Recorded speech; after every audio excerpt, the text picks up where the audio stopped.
Good afternoon, everyone. I'm Benigna Van Eynde, and I'm going to present to you the first steps to rear Crangon larvae. And I see some of you looking like, what is this Crangon animal? Well, you all will know it as these two delicacies, the tomate crevette and the shrimp croquettes. But actually, Crangon is better known as a European brown shrimp, and it looks like on the picture. The life cycle of Crangon or the brown shrimp is very complex, and they have to develop through a series of ontogenetic stages, which are the embryonic phase, the larval stage, the juvenile phase, and the adult stage. For the larval stages, well, they are pelagic, and they swim around in the water column, here, until they are juvenile. Once they are juvenile, they settle and bury themselves in the sand, where they can, of course, protect themselves against predators, but also against conspecifics. Of course, these characteristics need to be taken into account when we want to rear these larvae under lab conditions, because they need to swim around in the water column. The last decades, a lot of research was performed on the species, and a lot of information was gathered. But this is actually the first time that this information is combined to design a new larval rearing system. And today I'm going to talk about the housing, the larval feed, and the development of the larvae. Unfortunately, we are still reliable on shrimps from the wild. And before we want to start the experiments, we need to catch them ourselves at low tide. Then we bring them to our facilities, and we select the buried females, so the females with eggs.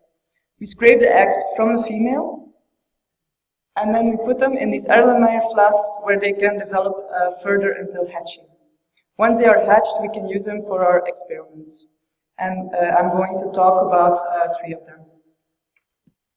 So the first experiment, we wanted to know which kind of feed these larvae need. So we set up an experiment with 3 different treatments. The first one, Artemia. Second one, Artemia combined with microalgae. And the third one, enriched Artemia. Why Artemia? Because they are available as cysts, and once you bring them into the water, you have newly hatched small crustaceans available within 24 hours. We followed the experiment for 30 days, and survival was determined weekly. Here you can see on the graph that the survival for the 3 treatments is similar. So actually we can decide that the larvae can be reared on Artemia only. You can see a major drop in survival between day 21 and day 28, and that's probably because the lack of space, the high densities, and of course an increase in cannibalism. The second experiment, we wanted to know whether or how much Artemia these larvae eat individually. So there were 3 treatments where larvae got 10, 30 or 50 Artemia per day. We counted daily the remaining Artemia and replaced them by newly hatched ones according to the regime. We can conclude that for the first regime, 10 Artemias per day, it's not sufficient enough for good survival, but the 2 other regimes have a survival of almost 75% after 30 days. Based on the molting frequency, so 6 to 7 times in 30 days, we proposed a new feeding regime, which is divided into 3 or 5 periods.